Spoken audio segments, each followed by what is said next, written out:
desempeño y lo apropie. Pero antes de iniciar con todo este tema de la evaluación formativa durante la cuarentena, es bueno que nos ubiquemos en contexto. El contexto para el cual nos queremos ubicar empieza desde el año de 1994 con la creación de la Ley General de Educación. Entonces, partimos de ahí. ¿Y por qué desde la Ley General de Educación? Porque uno puede hablar de dos etapas, antes de la Ley General de Educación y después de ella. El gobierno, a partir de ese momento, le dio una nueva estructura a todo lo que tenía que ver con la educación. Y pues la Ley General habla de muchísimas cosas, pero básicamente a nosotros nos interesa para nuestro tema todo lo que tiene que ver con la autonomía curricular, porque efectivamente a través de eso, en uno de sus apartados, el Ministerio de Educación le dio la autonomía curricular a las instituciones. Y desde luego definió el currículo, que no es más que ese conjunto de programas, proyectos, planes, metodologías, pedagogías que contribuyen a la formación integral del estudiante. En ese sentido no le puso más límites que los fines de la educación establecidos desde la misma Constitución, desde la misma Ley General de Educación, y los objetivos tanto generales como específicos para cada uno de los niveles. Y empezamos todas las instituciones educativas a crear nuestro currículo para enseñarle a nuestros estudiantes de acuerdo a sus propios contextos.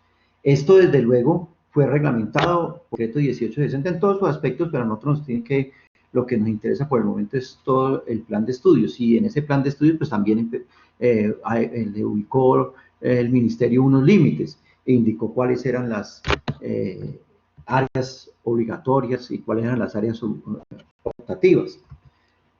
Y también en el año de 1996, 2 años después, planteó una resolución donde daban unas orientaciones, unos lineamientos para el currículo y también para la creación de todos los indicadores de logro en cada uno de los niveles de la educación básica y media. Ya posteriormente creó 2 decretos, el decreto 230 que lo conocemos nosotros y donde el mayor debate de eso fue la promoción de los estudiantes, donde había un límite de 5% para la reprobación y con lo cual pues hubo un debate en todo el país y posteriormente el gobierno en el año 2009 lo modificó y creó el decreto 1290 que reglamenta la evaluación actualmente. A grandes rasgos esa es como la parte que tiene que ver con la autonomía curricular, pero ahí también se empezaron a ver unas posiciones diferentes o de organización en lo que tiene que ver con la enseñanza, aprendizaje y evaluación. Y desde el mismo momento de la creación de la Ley General de Educación, el Ministerio empezó a crear una cantidad de estrategias. Para eso creó los lineamientos curriculares y en nuestro caso vamos a hablar de matemáticas, pero los lineamientos curriculares las dio para todas las áreas. Y en nuestro caso de matemáticas, pues en el año de 1998 dio las orientaciones y cuáles criterios deberían tener las instituciones para elaborar el currículo en términos general, pero a nosotros nos interesa la parte de matemáticas. Y que al elaborar el currículo había que tener, para el caso de matemáticas, unos procesos generales, 5 procesos generales que no vamos a entrar en detalle porque no es nuestro tema, pero también determinó en esos lineamientos curriculares que habían unos procesos específicos, los pensamientos y los sistemas, 5 y 5, 5 pensamientos y 5 sistemas que iban unidos, y los explica muy bien en esos lineamientos. Creó 3 contextos también que los invito a que los lean, y de forma paralela también a ese currículo creó unos contextos para la evaluación. Y dentro de todo ese capítulo de evaluación que hay en los lineamientos curriculares para matemáticas, ahí los invito a que lo lean porque hay mucho que leer, mucho que tratar de entender qué es lo que pensaban. Dentro de las cosas que planteó es que la evaluación debería ser cualitativa y dentro de esa evaluación cualitativa debería ser formativa, continua, sistemática y flexible. Son condiciones que deberían plantearse dentro de la evaluación. Y decía que la evaluación tiene un propósito, el de producir y recoger información sobre todos los procesos de enseñanza y aprendizaje. Esa debe ser. Y más adelante, cuando expliquemos un poquito lo que es evaluación formativa, vamos a retomar estos aspectos. Y es claro que estos lineamientos curriculares sirvieron como referencia para la creación de los estándares básicos de competencia. Pero nosotros ya hemos hablado de autonomía curricular. En el año de 1994 salió la ley general, nos dio la autonomía curricular y empezamos absolutamente todo el país, en todas las regiones, todas las instituciones educativas a crear nuestro propio currículo. El Estado muy pronto se dio cuenta que eso no podía ser, porque efectivamente él estaba evaluando todas las instituciones con el mismo rasero y cada institución hacía lo que creía que era mejor para sus estudiantes, para formarlos integralmente. Para eso creó los estándares básicos de competencia, que no es más que un derrotero, un lineamiento para poder evaluarlo. Entonces, en ese sentido, los estándares básicos de competencia nos dicen que es lo mínimo que un estudiante debe saber y debe saber hacer con lo que aprende. Y como le digo, ya esos estándares básicos de competencia ya son la carta de navegación de todas las instituciones educativas para poder enseñar lo mismo con nuestros particulares, pero enseñar lo mismo de tal manera que el Estado también pueda evaluarlo de esa manera. Y esos estándares básicos de competencia se convierten en una meta del ministerio, pero también en una forma de medir el avance de las instituciones educativas, de medir cómo nuestros estudiantes están aprendiendo y cómo los estamos formando para los objetivos que tiene el gobierno y para el cumplimiento de sus políticas. Y con esos estándares básicos lo que pretende es que la educación sea muy parecida en todo el país, que sea idéntica, que al menos esos contenidos de los estándares que se ven como mínimos los estemos garantizando en todo el país. Pero también esos estándares básicos de competencia se convierten en una guía para la enseñanza y miremos que cuando nosotros creamos los planes de área, pues inmediatamente acudimos a nuestro plan de área para poder determinar todas esas competencias que están establecidas y en qué orden, qué prioridad, cuáles vamos a desarrollar o cómo vamos a intentar desarrollar. Y también nos permite diseñar las prácticas con que vamos a evaluar. Por eso es un estándar. Pero para el gobierno no solo le permite decirnos de cómo estamos respondiendo nosotros, pero es que el gobierno también, el Ministerio de Educación debe responder ante unos organismos internacionales. Todos saben que ya Colombia ingresó a la OCDE y recordemos que esto nació desde una evaluación de PISA que nos fue muy mal, pero la intención ya hoy consolidada del país era ingresar a la OCDE y debía someterse a las pruebas y la intención desde luego es que de tal manera como estamos evaluando a nuestros estudiantes, el ministerio nos evalúa y a nivel internacional evalúa y tenemos que tener un estándar, tenemos que enseñar básicamente lo mismo. Pero además de la organización por competencias que tienen los estándares básicos de competencia, es muy importante leer todo ese complemento que nos determina cómo debe ser la enseñanza, qué es lo que debemos lograr con los estudiantes en su aprendizaje y nos determina también cómo debe ser la evaluación y dice que la evaluación debe ser de carácter formativa, en esa tiene que orientarse. Y entonces, a partir de esos dos documentos, los lineamientos y los estándares básicos de competencia, es que el Estado pretende que nosotros orientemos nuestra enseñanza, el aprendizaje de los estudiantes y la evaluación. Pero todo esto, como ven, estamos orientados a evaluación formativa, pero en este momento preguntémonos qué es evaluación formativa y vamos a desarrollar unos minutos tratando de comprenderla. Quiero agradecer de antemano pues a la doctora Isabel María Romero y al doctor Pedro Gómez que me han permitido utilizar su documento de análisis de actuación donde se contiene todo esto que de evaluación formativa y no solo eso, sino de formarme también como docente en la maestría. Y para poder comprender esta evaluación formativa, vamos a responder 5 preguntas. ¿Para qué evaluamos? ¿Qué evaluamos? ¿Quiénes evaluamos? ¿Cómo evaluamos? ¿Y cuándo evaluamos? Aquí sí quiero hacer como un paréntesis y como vamos a hacer para poder explicarla más en una comparación en lo que es la evaluación tradicional y lo que es la evaluación formativa, pues quiero que entiendan que no pretendo decir que la evaluación tradicional es mala y que la evaluación formativa es muy buena, porque en educación no todo está dicho, aunque se pueda creer que sí está dicho, pero aquí lo que hacemos nosotros siempre son híbridos de cosas porque los docentes tratamos de sacar lo mejor de cada elemento. Pero si la evaluación formativa la practicamos a conciencia para lograr lo que el mejor aprendizaje de los estudiantes, esta orientación que vamos a dar de evaluación formativa considero que es la adecuada. Entonces empecemos a responder para qué evaluamos haciendo un paralelo de la evaluación tradicional y la evaluación formativa. Entonces empecemos por la evaluación tradicional. ¿Para qué se evalúa en la evaluación tradicional?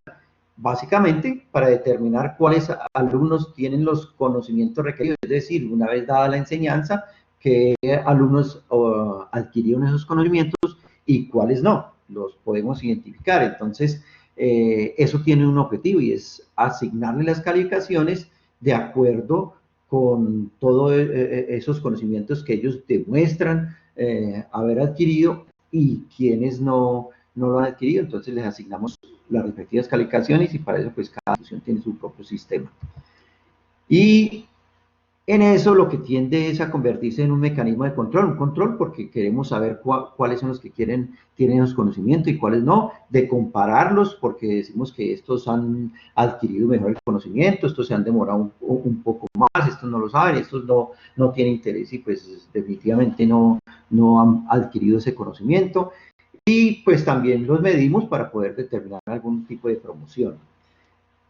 La evaluación formativa va un poco más allá. Y es que el centro, el objetivo de la evaluación formativa es promover los aprendizajes, pero básicamente aprendizajes donde el estudiante se obligue a comprender o que a través de la enseñanza y la evaluación que se está haciendo él se reconozca a sí mismo y trate de comprender la situación que le estamos exponiendo, la temática, la competencia que tiene que desarrollar. Y fundamentalmente, la evaluación formativa tiene que servirnos para mejorar los procesos de enseñanza, para poder hacer un diagnóstico de cómo lo estamos haciendo y para plantearnos nosotros mismos actividades de mejoramiento de tal forma que le podamos llegar más a los estudiantes. Y desde luego, el fin último tiene que ser ayudar a esas personas que son nuestros estudiantes a que sean mejores, a que desarrollen al máximo todas sus posibilidades, a que se autoexijan a tratar de entender. Si nosotros, si a través de la evaluación formativa le ayudamos a la enseñanza para que los estudiantes aprendan comprendiendo, esto va a tener grandes ventajas y les vamos a ir resolviendo dentro de los otros interrogantes. Miremos entonces qué evaluamos. En la evaluación tradicional, ¿qué se evalúa? Básicamente esos hechos específicos y las destrezas que adquieren de manera aislada, hechos específicos, pues, si sabe sumar, restar, multiplicar, dividir, si entiende los algoritmos, si sabe que de este paso sigue este y que luego este y que luego el otro, y que resuelve algunas tareas que los llamamos ejercicios o actividades, sabe resolver lo que le estamos presentando en la actividad, en el taller, en el examen. La evaluación formativa incorpora ya procesos de pensamiento, o sea, cuando nosotros nos ponemos de la mano de la enseñanza al evaluar, lo que se trata de lograr en el estudiante es que él desarrolle toda su capacidad para pensar y para diseñar estrategias que le deben llevar a resolver las situaciones que nosotros le estamos planteando, las situaciones problema, pero también los debe llevar a potencializar el uso de los materiales y los recursos que tiene a la mano, de poder inventarse e idearse muchos otros elementos, a interactuar con sus compañeros de manera que le ayudemos, lo motivemos a comunicarse, no solo oral, sino también de manera escrita, con sus compañeros de grupo, con todo el aula de clase, con su docente, Y todas estas actitudes y comportamientos dentro del aula, en su entorno, dentro del entorno matemático que le brindamos, son susceptibles de evaluación y es la que debe entrar a evaluar. Cuando usted evalúa de manera formativa, esa tiene que ser su intencionalidad, esa tiene que ser la búsqueda del objetivo para el aprendizaje. Ahora, ¿quiénes evaluamos? En la evaluación tradicional, todos lo sabemos, el profesor es el que evalúa. Ya en la evaluación formativa involucramos el otro protagonista, el estudiante.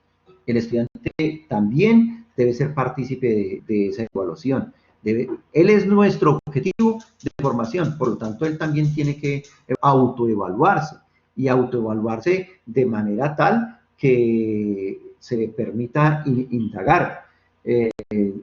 Tiene que evaluarnos también a nosotros, no a nosotros como persona, no a nosotros como profesora, a nuestra enseñanza, a nuestros materiales, a los recursos, a la forma como le estamos facilitando la cosa, las orientaciones que le podamos dar. Todo eso no con el objetivo de identificar si el profesor es bueno o malo, no, para que nosotros podamos interpretar cómo le llegamos, en la medida en que el estudiante evalúa nuestra enseñanza, nuestros recursos, nuestro material, la forma en que los materiales que le estamos entregando, las ayudas a través de las TICs, nos permite a nosotros mejorar nuestro desempeño. ¿Cómo evaluamos?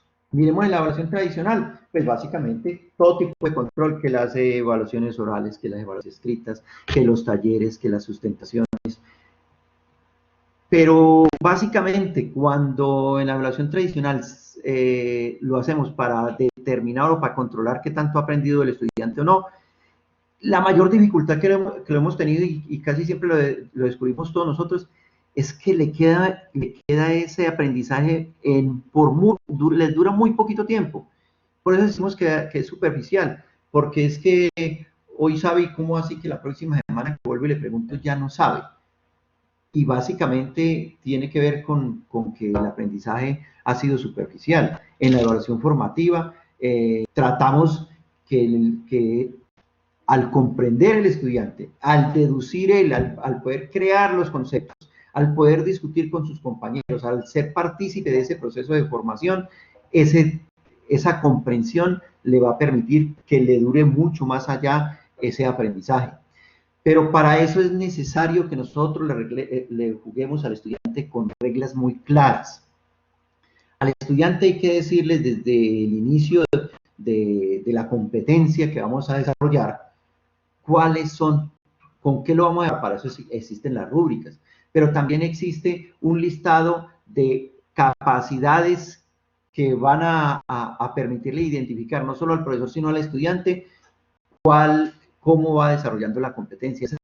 Esas capacidades van secuenciales y el estudiante va a poder determinar estas ya la adquirí, esta ya la adquirí, esta ya la adquirí, o esta no, en esta tengo dificultades. Por eso desde antemano, antes de empezar, hay que mostrarle al muchacho cómo le vamos a evaluar. No solo al final de la temática de la competencia, sino en el periodo, para que él esté de antemano para dónde es que va y se vaya autoevaluando. Y desde luego lo tenemos que llevar de la mano, desde luego a él hay que irle informando, hay que aprovechar todos esos errores en los cuales él incurre para reorientarlo, para contrapreguntarle, para que él descubra por sí mismo el error, qué fue que incurrió y cómo puede resolverlo y cómo puede avanzar y vencer ese obstáculo que hasta hoy lo está presentando. En eso la observación del profesor es fundamental, el tenerlo, el estar interactuando en todo momento. Por eso el profesor aquí no es de un dictador de clase, es un guía, un asesor para ese aprendizaje y para esa formación integral del estudiante. Ahora, ¿cuándo evaluamos?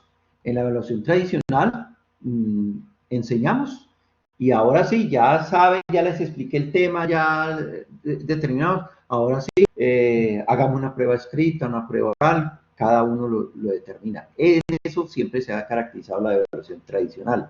Mientras que en la evaluación formativa, esa barrera, esa línea delgada de la enseñanza y la evaluación tiende a desaparecer, van de manera paralela. Estamos evaluando desde el primer momento. Y como esta evaluación formativa va de la mano del constructivismo, uno inicia con la indagación de unos previos. ¿Qué tanto antes de iniciar a desarrollar esta competencia, cuáles son los requisitos que tenía que tener el estudiante? Desde ese momento ya estamos evaluando, pero estamos evaluando en ese primer momento para tratar de identificar esas dificultades, poder corregirlas antes de iniciar con la competencia, de tal manera que él ya entre como preparado. Y lo estamos evaluando, le estamos dando posibilidades para que él se trate de nivelar, sobre todo que el grupo se trate de nivelar. Y ahí arrancamos. Y en medida, a través de esa observación, hasta de ese contacto, de esa interacción entre los estudiantes, en los pequeños grupos, ante toda la clase, es donde vamos desarrollando la evaluación. Y en esto es muy particular, porque algunas veces un estudiante no nos responde una prueba escrita como la desearíamos o con los datos correctos, pero en la interacción nosotros ya sabíamos que esa competencia el estudiante ya la había adquirido, que él ya era capaz de hacer esto, porque en la interacción que tuve con él, con el grupo pequeño, ante el gran grupo, él ya lo había demostrado. ¿Qué mejor evaluación que esa? ¿Qué mejor concepto que eso? Por eso tiene que ser un proceso de intercambio. Por eso los exámenes que hagamos tienen que tener un objetivo fundamental y es mirar cuáles son las dificultades para poder redirigirlo, poder hacer procesos de realimentación conceptual para que él aprenda. Ese tiene que ser el objetivo y cuáles son las estrategias que voy a utilizar para que él mejore. En ese es el momento. Entonces, ahí entramos a determinar básicamente ese aspecto, que nosotros evaluamos de manera paralela a cómo enseñamos. No primero enseñamos y luego evaluamos, sino en la evaluación formativa. Todo es susceptible de formarnos la idea y saber cuál ha sido el desempeño de nuestros estudiantes. Ahora, para la evaluación formativa hay una cantidad de herramientas. Todas las que nosotros conocemos, aquí no hay nada nuevo, todas las que nosotros conocemos. Aquí lo nuevo es la intencionalidad. Pero, pues desde luego nosotros en la evaluación formativa planteamos y en las señales que permitan desarrollar el pensamiento, y quizás es un poquito la diferencia, que es que no es simplemente la ejecución de algunos algoritmos, es plantearle tareas que a él lo pongan a pensar, que él lo pongan a llevar más allá y que le permitan discutir y que pelee y que se desespere, y nosotros vamos a ir orientando para que él se apropie de ese conocimiento. Y a uno, cuando un estudiante le pregunta, lo más fácil para uno es esto, o va a preguntar a otro compañero. No, al contrario, uno le pregunta, o le responde preguntándole, porque la idea es que él identifique en qué error ha incurrido. Si él lo identifica, es probable que se planteen nuevas soluciones. Y en eso, el docente tiene un papel fundamental en orientarlo para que adquiera esos nuevos conocimientos, para que él mire cuáles son las opciones que puede plantearse para salir de ese error. Y es fundamental fortalecer la comunicación en el aula, la interacción entre los estudiantes, la interacción con el profesor. Por eso uno no podría conseguir un profesor sentado en una silla por ahí mirando que los estudiantes trabajen, interactuando.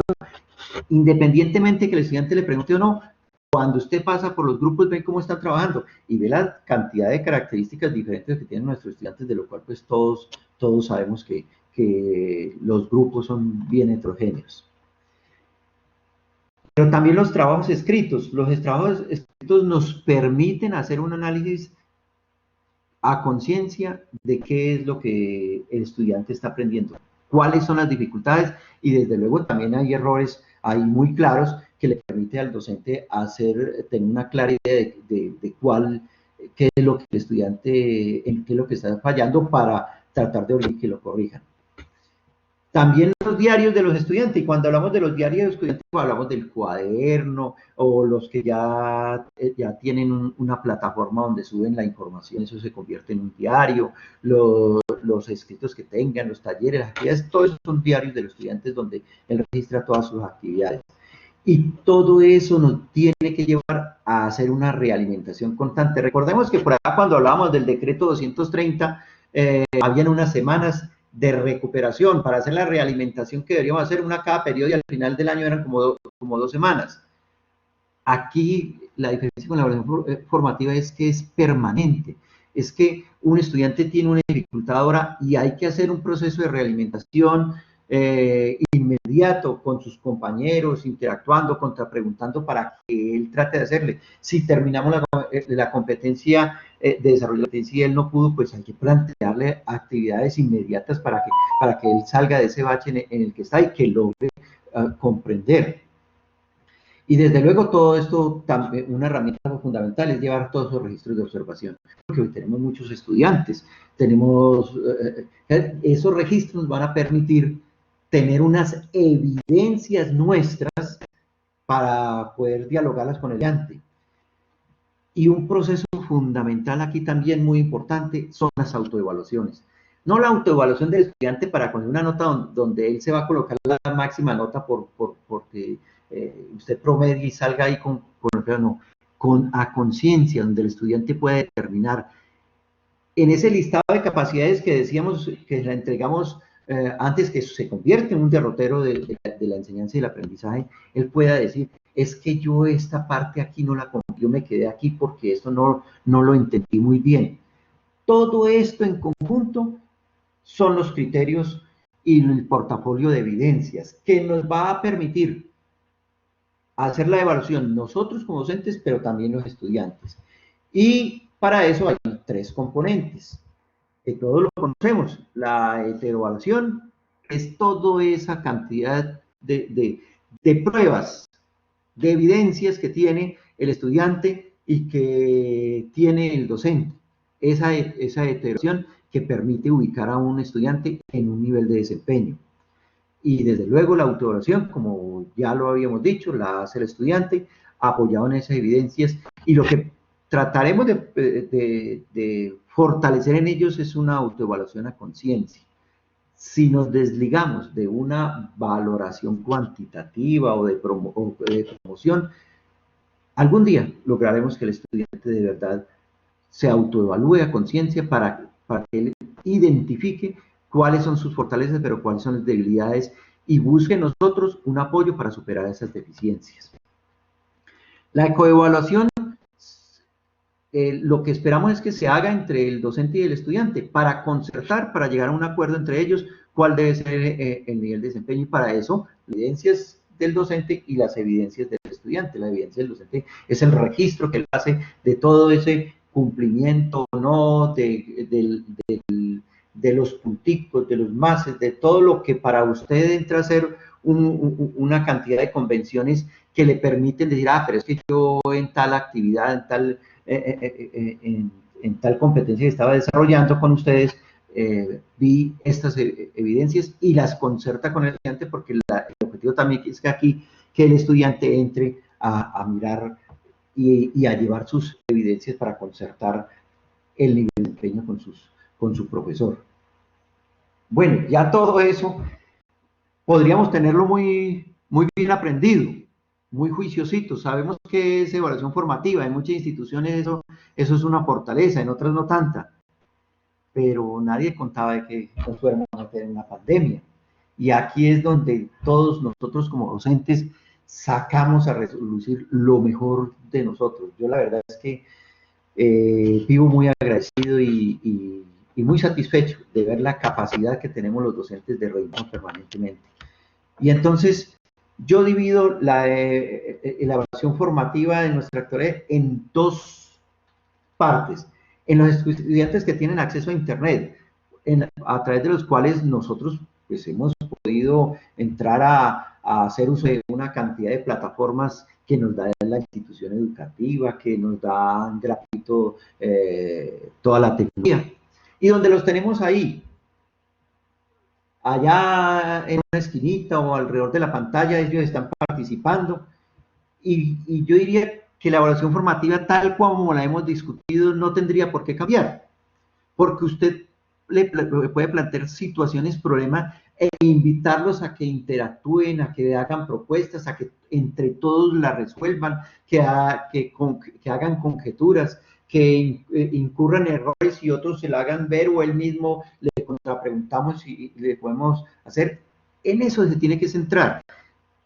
Entonces, mucha de esa parte de la observación de la cual hablábamos en el aula de clase puede hacer ahí, de pronto no con la forma directa que lo tenemos al interactuar dentro del aula, pero sí es probable que ahí en esa dinámica podamos lograr muchas de las cosas.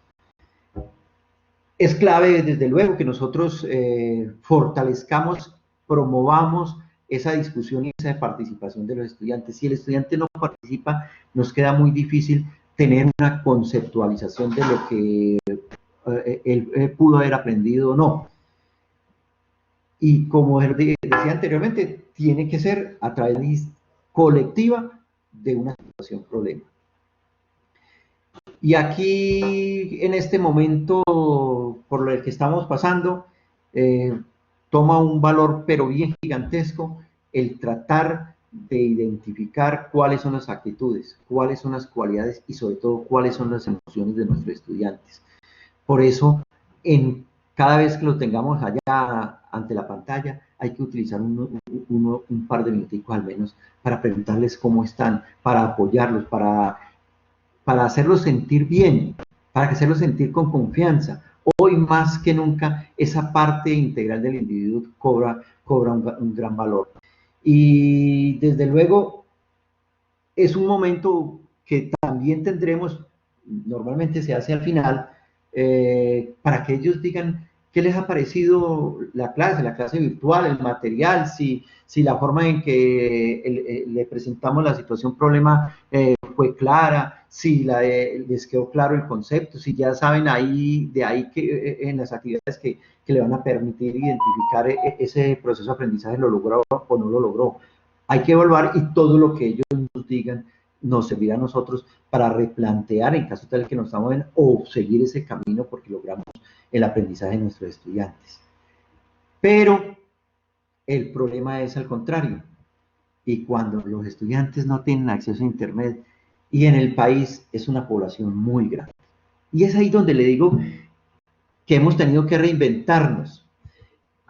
Y mire, lo hemos visto en las noticias y para los que no viven en la zona rural o en los pueblos alejados, les parece fantástico un estudiante se tenga que subir a un árbol para tratar de coger un pitico de señal o para que al menos el profesor se comunique con él.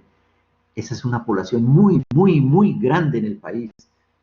Y mire hasta dónde ha llegado el docente que usa su celular para ir allá, tratar de comunicarse, de preguntarle, de decirle, de darle la información directa, de poder enseñarle al papá la mayoría de las veces para que pueda compartir con sus hijos. Pero la institución educativa hemos ido más allá. Estamos asumiendo con todos esos que no tienen celular, que no les llega internet de ninguna manera, las fotocopias. Por ejemplo, en el sector rural baja al menos una vez al pueblo. Allá en el colegio tiene que seguir el centro y entregarle de manera gratuita todas esas fotocopias para que se las lleve y para que pueda hacer lo mejor que pueda en su casa con la asesora del padre, y si hay forma de comunicarse con él a través de celular para que al menos esté interactuando con el docente un ratico y le pueda explicar un poquito así. Pero también nos hemos quitado ese peso de encima, que es que si le prestamos la tableta a los muchachos se pierden, se la roban, las dañan o juegan, no. El préstamo de las tabletas también ha tenido un impacto bastante grande para que él pueda desarrollar, y ahí la actividad, la guía la que usted le da, los videos, las diapositivas, lo que usted le quiera mostrar, al incorporar unas tabletas también permiten, pero también nos permite que cuando cuando recojamos las fotocopias, cuando ellos dialoguen nosotros, crearnos una idea de cómo están aprendiendo nuestros estudiantes. Y todo eso es reinventar la evaluación formativa. Y para eso tenemos que pensar que la redacción en ese material impreso o en esa guía que le mostramos en la tableta tiene que ser muy clara, porque la situación problema hay que presentársela, esa situación que le va a servir como modelo también tiene que ser muy clara para que él como que pretenda buscar diferentes caminos. Las preguntas abiertas tienen un factor muy claro, y todo lo que él nos pueda escribir correcto o incorrecto, tendrá que permitirnos pensar cómo está aprendiendo el estudiante y cuáles pueden ser las posibles dificultades con las cuales yo lo voy a poder interactuar en el momento en que pueda tener la comunicación, bien sea telefónicamente o en la siguiente guía o en la siguiente préstamo de tabletas que tengamos.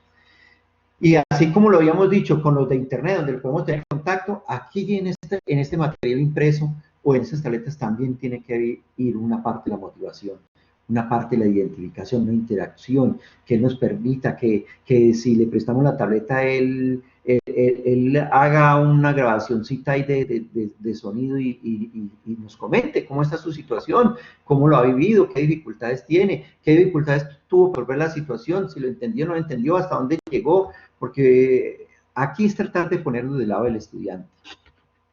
Y también aquí en este momento hay que entrar a evaluar la enseñanza, a evaluar cómo le estamos llegando y que nos propongan cosas para nosotros tratar de mejorar.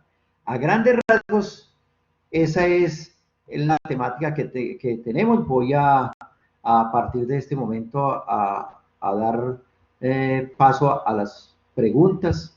Entonces, vamos a ubicarnos. Voy a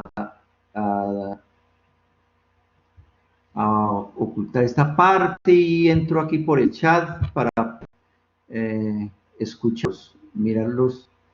A ver, Camilo, la interacción ahí, me van apareciendo los mensajes, ¿cierto? Bueno, voy a dejar de compartir pantalla.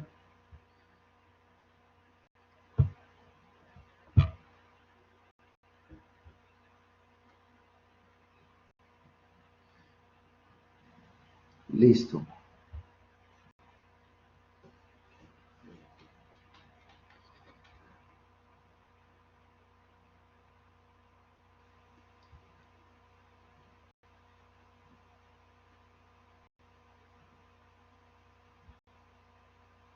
Espero les hayan servido todos Por sus favor, comentarios. esperamos un momento porque Camilo, que tiene el control de la sala, tiene problemas de conexión y entonces no ha podido en este momento activar el chat. Voy a intentar hacerlo yo. Denme, por favor, un momento.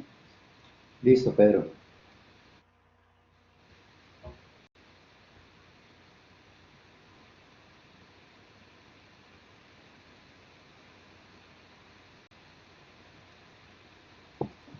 Listo, profe, muchas gracias por la conferencia. Entonces, en este momento, pues damos cierre a la conferencia y pues vamos a abrir la sesión de preguntas.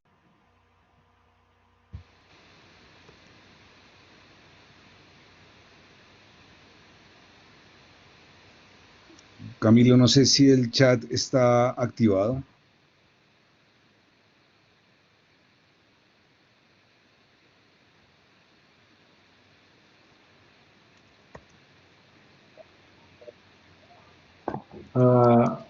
Ya miro, profe.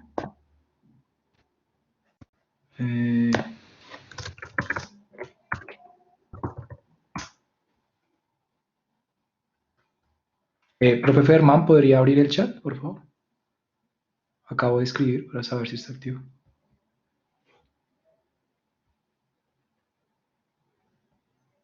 Camilo, lo tengo abierto, veo un mensaje de VD, buenas tardes, no veo más.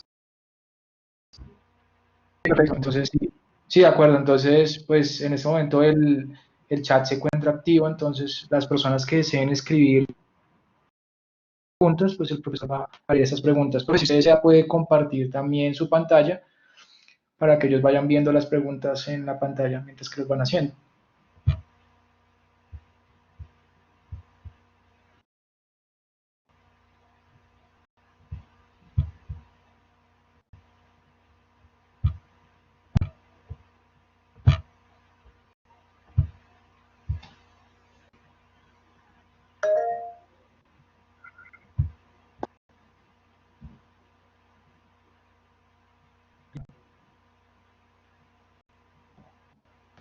Sí, de acuerdo, profe. Entonces, si desea abrir el chat.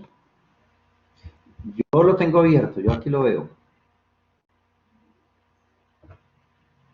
Bueno, en ese momento el chat está disponible para las personas que deseen hacer preguntas.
Lamentamos estos inconvenientes, el chat ya está disponible.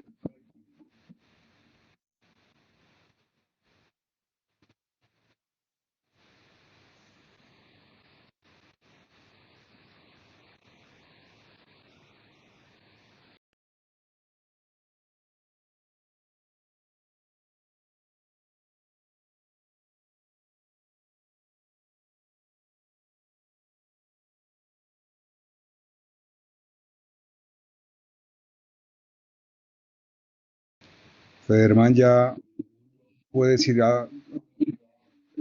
respondiendo. Bueno, voy a responder la que nos habla de que la actividad presencial debido a la pandemia que no se da en los estudiantes que no tienen internet, ¿dónde quedaría? Pues no se trata solo de proponer actividades interesantes, sino poder hacer un acompañamiento y eso es claro, eso es claro.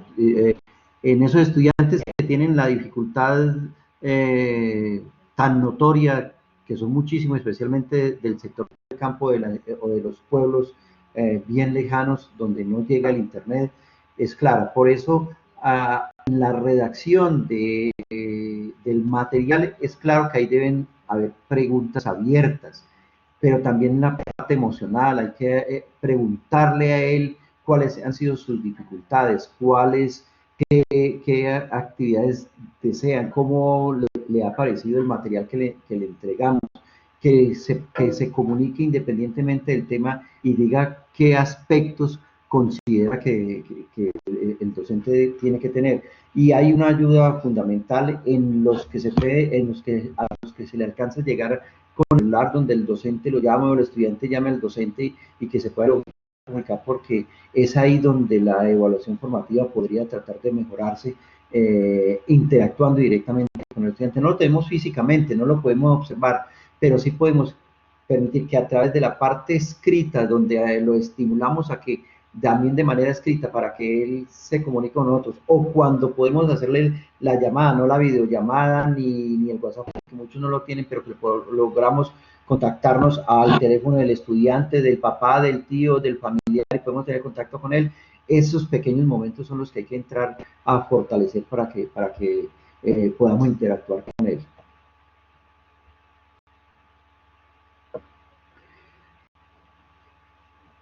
Otra pregunta tiene que ver que cómo se aplicarían las pruebas formativas.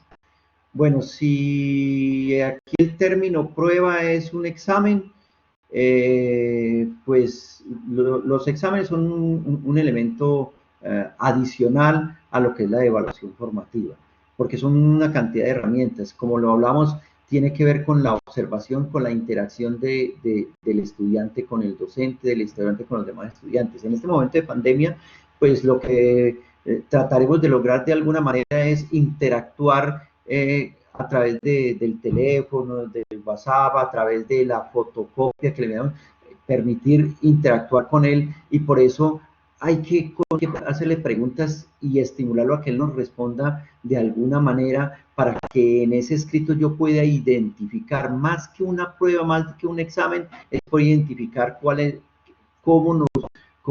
qué pautas, qué guías, qué orientaciones está tomando, cómo está interpretando la situación, problema, para tratar de entenderlo.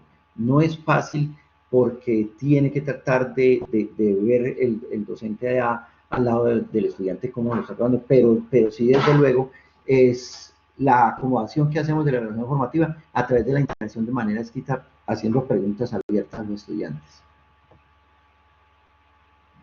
Me agrada tener a un compañero desde el Ecuador. Bienvenido.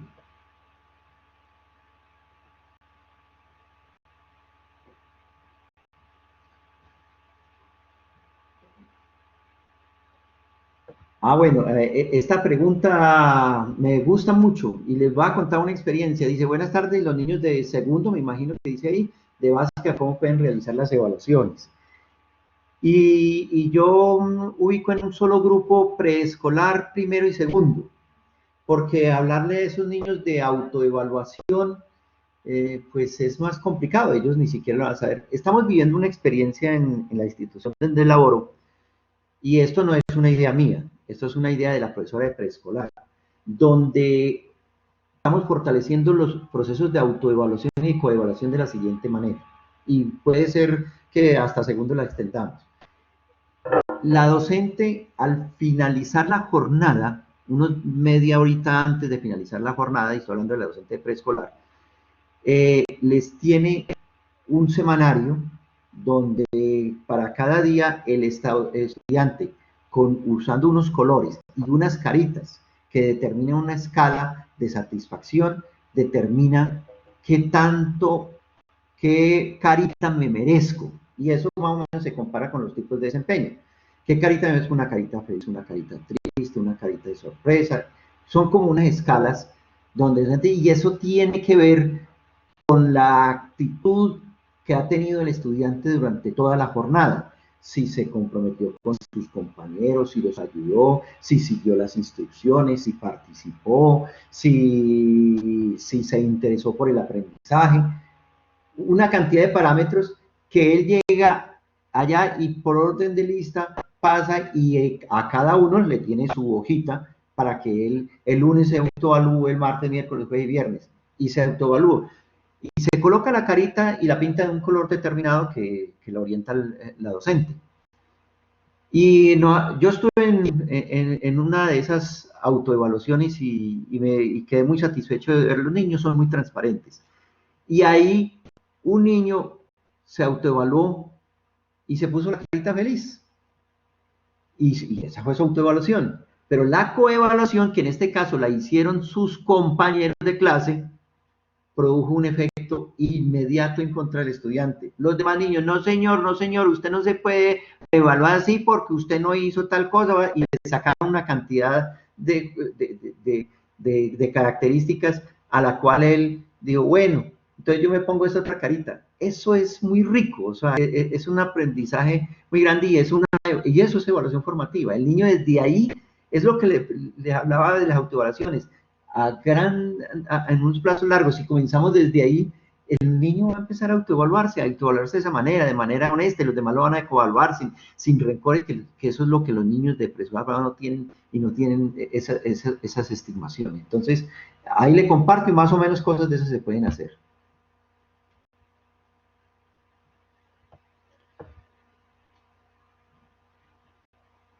No entiendo muy bien la pregunta, que es acerca del establecimiento de buenos y creativos criterios de evaluación e instrumentos.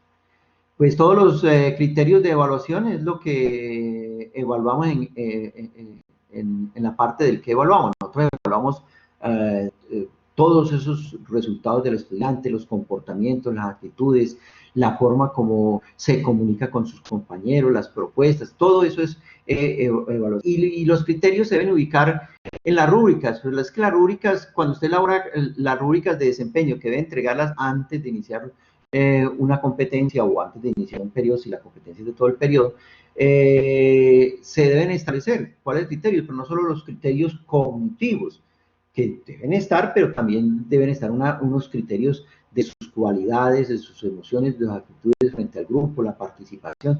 Todos esos son elementos que nos ayudan a formarnos una idea de estudiante.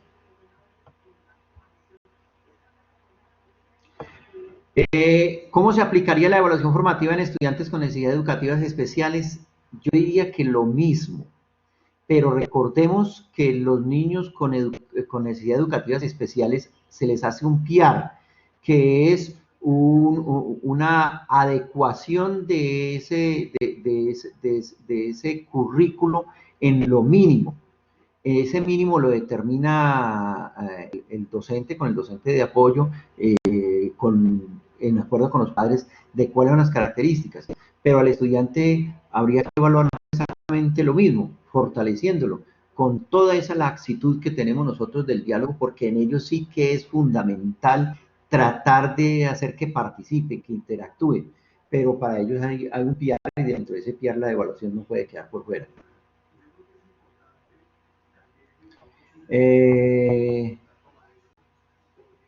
Para estudiantes de educación básica media, ¿cómo aplicaría la evaluación? De igual manera, o sea, no hay, así como el currículo debe ser común, lo dicen los lineamientos, lo dicen los estándares básicos de competencia, la evaluación también debe ser común.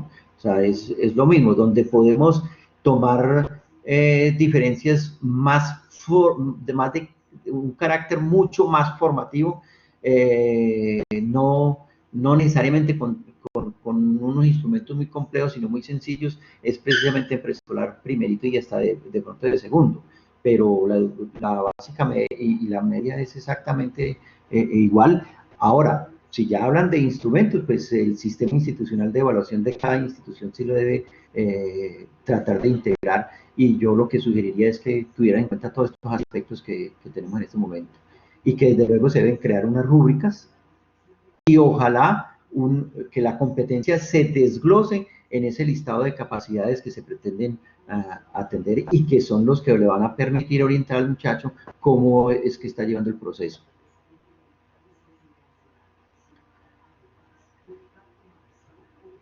Bueno, aquí me dicen que cómo aplicar la evaluación. Yo creo que no es aplicar evaluación, de pronto no puede ser el verbo necesariamente, sino que La evaluación formativa es un compendio de todo lo que hemos dicho y pues sencillamente, yo le digo que usted con el conocimiento que tiene de sus estudiantes, llega un momento en que si usted piensa siempre evaluar de manera formativa, llega un momento en que usted muy cercano a la realidad va a poder determinar qué tanto ha desarrollado, qué tanto es capaz de hacer o qué tanto sabe un estudiante, ¿no? Porque usted lo aprende a conocer a través de esa observación. La evaluación formativa debe ser cualitativa o cuantitativa. Esa pregunta es muy clara en los lineamientos curriculares y dice, la evaluación debe ser cualitativa. Esto no implica la cuantitativa. Y es que no son antagónicas. Uno puede evaluar cualitativamente para determinar un valor.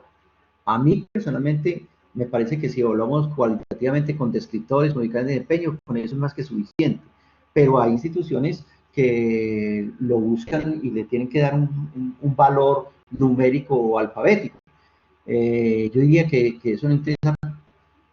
Y aquí hay un paralelo que sí está establecido dentro de la evaluación formativa y es la parte sumativa. En los mismos lineamientos curriculares habla de 3 momentos de la evaluación con carácter formativo y es uno donde se hacen evaluaciones para detectar lo que son los previos, otro de toda esa evaluación paralela a la enseñanza que llamamos evaluación formativa y un último momento de una evaluación para identificar cuáles son las fortalezas y las dificultades de la gente y que se convierte en una evaluación sumativa. Pero esa parte sumativa no tiene que ver con valores cuantitativos, sino sumativa de conocimientos. ¿Qué tanto ha logrado acumular en este periodo, en estas competencias el estudiante? A eso se refiere. Pero pues la evaluación lo determina los lineamientos y desde luego va de la mano de la evaluación formativa que debe ser cualitativa sin que eso implique que no pueda ser cuantitativa.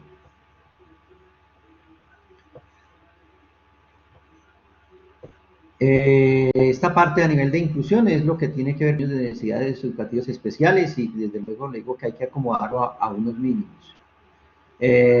Otoniel, bienvenido desde Guatemala. Me parece, estoy de acuerdo que es muy interesante y es la vuelta que tenemos que dar todos para mejorar el aprendizaje, con todo el respeto lo digo. La básica elemental, me imagino que la básica primaria es lo mismo, o sea, aquí no estamos diferenciando que es que a los niños les evaluamos de una manera y a los adolescentes de la básica, secundaria y media de otra, no, la evaluación es formativa, o sea, es la intención de la evaluación, la intención es acompañar el proceso de enseñanza, por eso hablamos de que tiene que ser de manera paralela y parte de la observación, y en la básica primaria es como más, es hasta más evidente, porque el niño es muy transparente y el niño actúa de una manera y esas actuaciones y del docente que está ahí permanentemente con él lo aprende a conocer muy bien.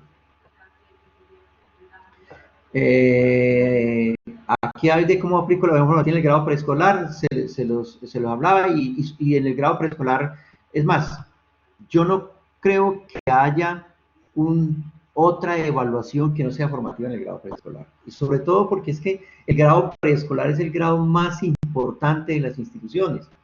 Es el grado donde le permitimos al estudiante querer aprender, querer ir a la escuela. Y todo se hace a través de actividades lúdicas, de los videos, de las canciones, de la danza. Recordemos que en preescolar se trabajan las 7 dimensiones y que un proyecto las cubre todas, que una competencia que pretende desarrollar es paralela a todas las 7 dimensiones. Entonces, ahí más que nunca, la evaluación es totalmente formativa. Todo tiene con la observación del estudiante, la interacción del estudiante con sus niños y de los niños con los otros niños.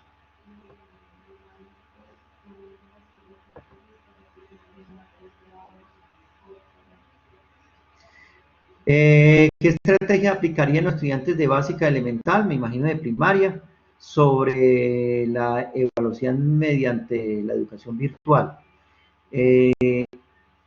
lo que les decía en la parte de la evaluación durante la cuarentena, y es que la educación virtual es un momento muy bueno para interactuar con ellos. Entonces la evaluación formativa sería así, tal cual, porque es el momento de tratar de construir o de elaborar una situación, problema en la que participen ojalá todos, que haya debate, que haya comunicación, que haya discusión, que hayan pescas, que un estudiante diga algo que no tiene de pronto nada que ver y como que uno dice no hay idea, porque es que a partir de ese momento se le contrapregunta, se le orienta, otros participarán y harán que el estudiante identifique el error y de pronto proponga algo nuevo o que otro proponga algún elemento para que él identifique el error en el que está y que de pronto esa no podría ser la solución más viable.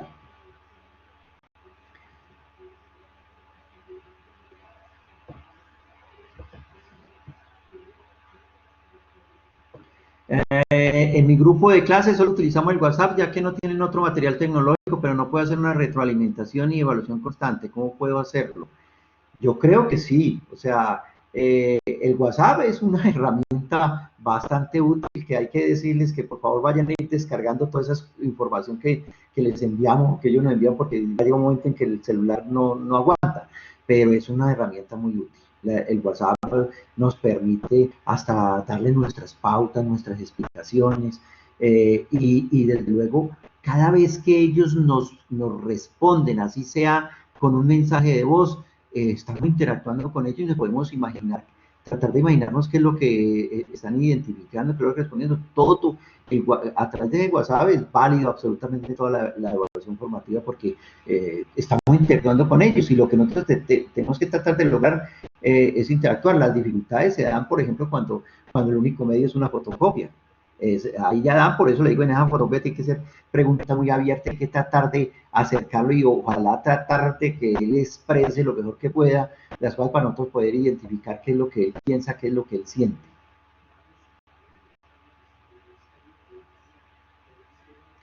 ¿Sería pertinente realizar una lista de chequeo en reemplazo de una rúbrica para los estudiantes que no tienen conectividad?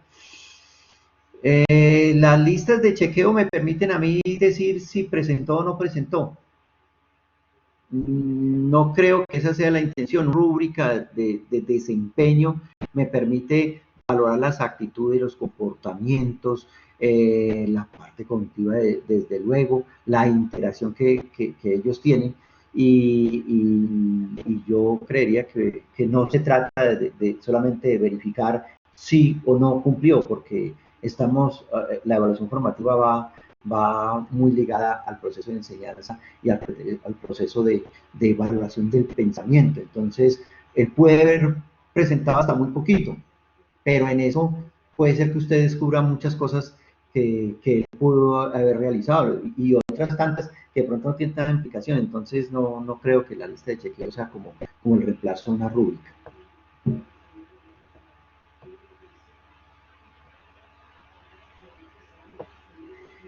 Sí, esto es cierto aquí que nos dice que es difícil evaluar en WhatsApp y no sabemos si los papás realizan los talleres. Sí.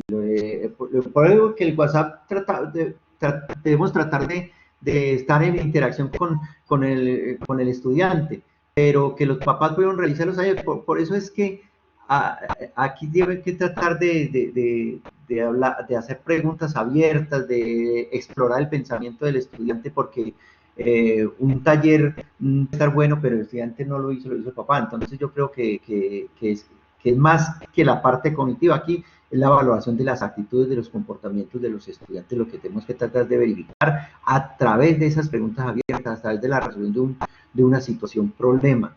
Y uno es capaz de identificarlo muy bien.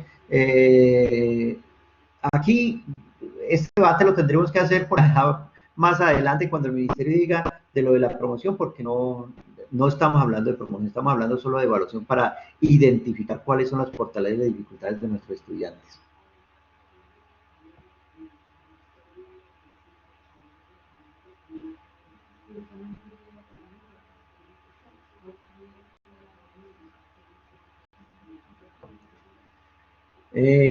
Andrea Rubiano, que dice que la rúbrica asustó a los papás. Nosotros somos los dueños de elaborar las rúbricas. Las rúbricas no deben ser un elemento complejo para el padre de familia ni para el estudiante. Hay que utilizar palabras muy sencillas, donde el estudiante se identifique y sepa claramente qué es lo que va a aprender y cuál debe ser el resultado al final, el resultado del aprendizaje. Entonces, tiene que ver mucho con la redacción.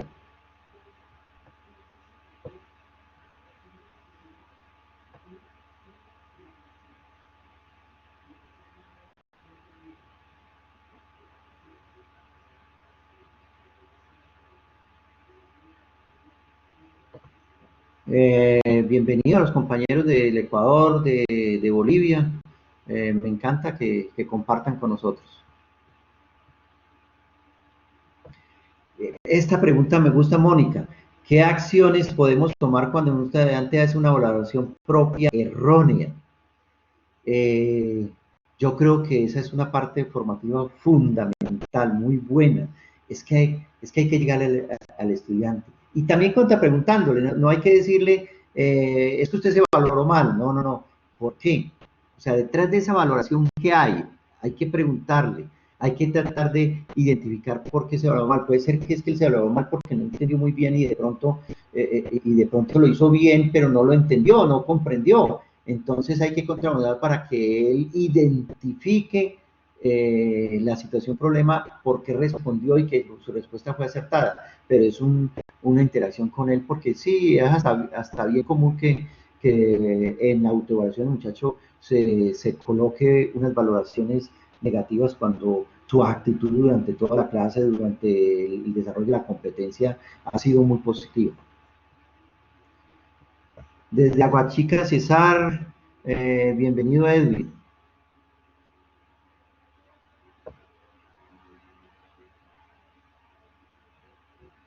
¿Usted cree que en la realidad de hoy los docentes están capacitados para suplir las necesidades académicas de los estudiantes rurales sin conexión?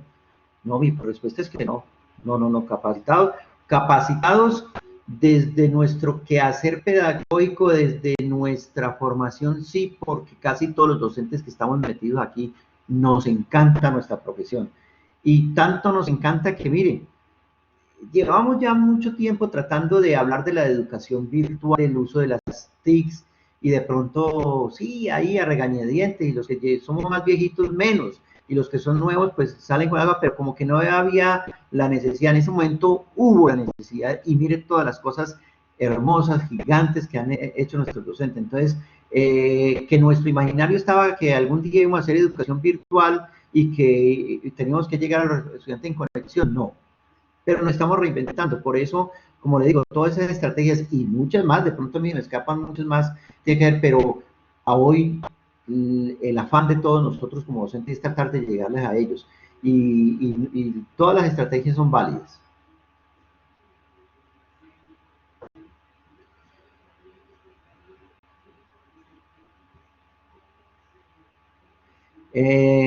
Mari Cabral, de la Universidad Nacional de Itapúa. Para el área de matemáticas que hay, pues es que yo soy matemático, y lo que estamos hablando, pues yo diría al contrario, estamos hablando para el área de matemáticas. Cuando estamos hablando de situaciones, problemas, nos concentramos más en matemáticas que en las otras áreas, pero mi experiencia da que, y lo hemos establecido en la institución, es que es para todas las áreas, pero todo esto es para el área de matemáticas. Nosotros nos enfrentamos a una dificultad muy grande a través de toda la historia, y es que los estudiantes que nos aprenden son en un porcentaje muy pequeño o relativamente pequeño, pero eso depende mucho de nosotros. Por eso evaluar la enseñanza a través de los estudiantes es importante, y no con el objetivo de determinar qué tan bueno o malo sea el profesor, porque de eso no se trata, sino de mirar nosotros que a través de las dificultades que ellos planteen, cómo tratamos de superarlos. A Suseli de Guatemala, bienvenida. A Chile desde Calamargo Aviari, que yo me imagino, nunca he estado por allá, que también esa parte de las dificultades de conexión son evidentes. Profe Ferman. Sí, señor. Profe, muchísimas gracias. Profe, vamos a dar cierre a la sesión de preguntas. Profe, si usted está de acuerdo, y si podría compartir el correo electrónico con los participantes, en el sentido que si ellos necesitan hacer más preguntas, pues lo hagan por correo electrónico, porque si usted está de acuerdo. Sí, claro que sí, ni más faltaba. Muchísimas gracias a todos, profe, ya le están dando pues gracias por medio del chat, por cuestiones de tiempo, organización, pues damos ya cierre a la sesión de preguntas. El profe Federman de una manera muy amable ha compartido su correo electrónico, así que quien tenga alguna pregunta, pues entonces podrá realizarla por este medio. Profe, muchísimas gracias, damos gracias a todos los asistentes que estuvieron en la conferencia hoy, profe, especialmente pues a usted por compartir su conocimiento con nosotros, profe. De verdad, muchísimas gracias por estar No, con nosotros. Para cerrar, muchas gracias, paso al profe. Camilo. Muchas gracias a la universidad, Señor, muchas gracias a todos por participar y estar acompañando en este momento. listo, profe. Igual todavía no nos vamos, vamos a dar paso al profe Pedro para que haga algunos comentarios adicionales. Muchas gracias, Camilo, y muchísimas gracias, Federman. Como te habrás podido dar cuenta, todo este tema de la evaluación y particularmente de la evaluación formativa es una preocupación permanente de todos los profesores y más aún en estas circunstancias de confinamiento que estamos viviendo. Antes de continuar con mis comentarios a los colegas que no están en Colombia, les informo que hoy 15 de mayo es el Día del Maestro en Colombia y no quería dejar pasar para desearles a todos un feliz día y darnos cuenta que podemos hacer muchas cosas aún en la virtualidad como las estamos haciendo ahora con colegas de muchos lugares de Iberoamérica, además de Colombia. El mensaje que transmite Federman se puede resumir esencialmente en que debemos de todas las formas posibles y con los recursos que tenemos preocuparnos por nuestros estudiantes, tanto en lo afectivo y en lo cognitivo, y hacer los esfuerzos que sea posible para poderles colaborar en su aprendizaje y en su estado emocional. Voy a compartir por el chat una gran cantidad de enlaces, ya les explico de qué se trata. Y voy a compartir unas transparencias para terminar con esta presentación. A ver, listo. Entonces, les he compartido en el chat la dirección de correo electrónico de Federman. También buena parte de los enlaces que les estoy presentando aquí en la pantalla, pues ustedes pueden hacer preguntas adicionales, ya sea al profesor Federman o a nuestra dirección de correo electrónico innovacionud@uniandes.edu.co. El video y las transparencias de esta presentación estarán disponibles en la página de nuestro proyecto, que les envío también el enlace por el chat. Los invito también a que visiten nuestro repositorio digital de documentos en educación matemática, FUNES, en el que ustedes encontrarán más de 13.000 documentos de educación matemática completamente gratuitos de acceso abierto. También los invito a visitar nuestro canal de YouTube. Si ustedes buscan en YouTube Una Empresa Docente, ahí encontrarán nuestro canal en el que hay más de 1.400 videos relacionados con el aprendizaje y la enseñanza de las matemáticas. Esta presentación de hoy es una de las actuaciones que hacemos en el proyecto que Una Empresa Docente lanzó hace unas 5 o 6 semanas y que llamamos Aprender y Enseñar Matemáticas desde Casa, proyecto con el que queremos apoyar y contribuir al trabajo de los profesores de matemáticas en las circunstancias actuales de confinamiento. Los invito a visitar la página web donde ustedes ahí podrán ver buena parte de las acciones que estamos haciendo. También los invito para, perdón un segundo, que esto no me está, perdón, me salté, ya voy, está un poquito lenta la plataforma y entonces los invito para mañana, sábado a las 9 de la mañana, hora de Colombia, para nuestra comunicación de innovación curricular que se titula Implementación del cálculo mental con el ábaco japonés imaginado en estudiantes de grados segundo y tercero. La sala la encontrarán en nuestra página web ud.uniandes.edu.co. También los invito para el próximo martes 19 de mayo a las 5:30 de la tarde en un nuevo evento de la serie Experiencias de Práctica a Distancia como parte de nuestro proyecto Aprender y Enseñar Matemáticas desde Casa, titulada Cómo fortalecer el contrato didáctico en tiempos de cuarentena, por el profesor Giovanni González. También los invito para el próximo viernes, perdón un segundo si me pasa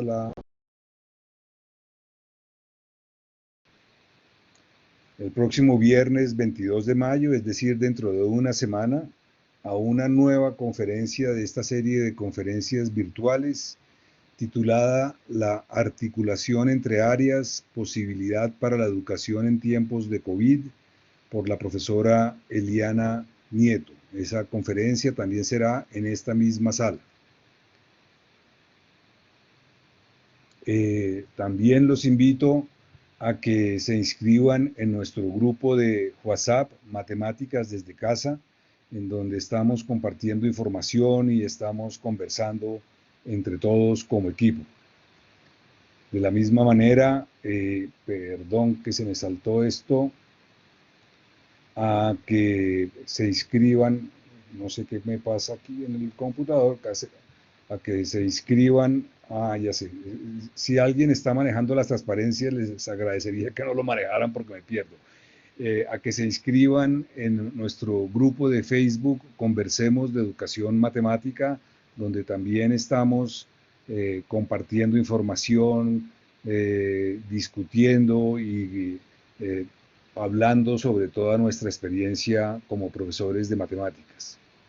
Dentro del proyecto Aprender y Enseñar Matemáticas desde Casa, los invito muy especialmente, envié el enlace por el chat, también está en la página web del proyecto, a que respondan el formulario sobre quiénes somos y qué enfrentamos, porque de esa manera nos permiten tener información sobre qué es lo que está pasando y cómo es el fenómeno que estamos viviendo, pero además al responder el cuestionario podré informarles sistemáticamente de todas las actividades que estamos realizando. Una de ellas es nuestra base de datos en línea de materiales y recursos en educación matemática en esta época de confinamiento. Allí en esta página ustedes encontrarán de manera interactiva una buena cantidad de enlaces a portales donde hay documentación, hay herramientas para la virtualidad, hay materiales, actividades, etc. Y finalmente, pues informarles que esperamos en unas 2 a 3 semanas estar ofreciendo 2 cursos virtuales, uno titulado Cómo diseñar e implementar una guía en tiempos de cuarentena y otro titulado Virtualidad y Matemáticas. Todo esto lo estamos ofreciendo por ahora de manera gratuita y de acceso abierto y esperamos poder tener la participación de todos ustedes. Les recuerdo muy especialmente que por favor respondan el formulario que les mencioné, porque de esa manera podemos comunicarnos directamente con ustedes. De nuevo, muchas gracias por su participación. Muchas gracias, Federman, por todas tus enseñanzas y conocimientos. Y muchas gracias a Camilo y a todo el equipo de Una Empresa Docente por permitir que estos eventos sean posibles.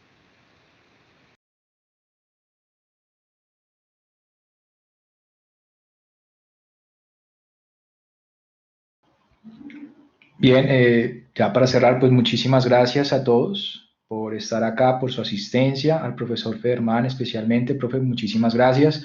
Les recuerdo que esta conferencia pues está grabada y será subida a la página de Una Empresa Docente. Entonces, muchísimas gracias. Si es posible, antes de que se vayan, escribir por el chat el medio por el cual se enteraron de esta conferencia para que ustedes puedan seguir pues recibiendo la información de todos los proyectos que desarrollamos en Una Empresa Docente. Muchas gracias y muy buen fin de semana para todos y feliz día. Profe Ferman, muchísimas gracias.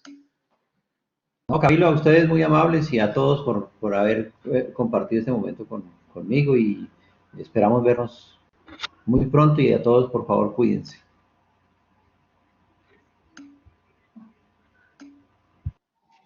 Gracias. Gracias a las personas que están compartiendo. Muchas gracias.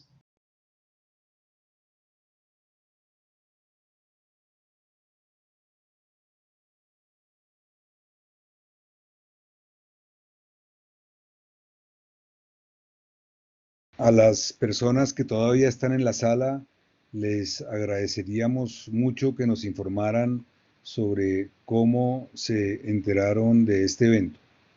Y a algunos de ustedes ofrecerles disculpas si en las próximas semanas pueden recibir mensajes por duplicado, porque hay alguna posibilidad de que eso suceda.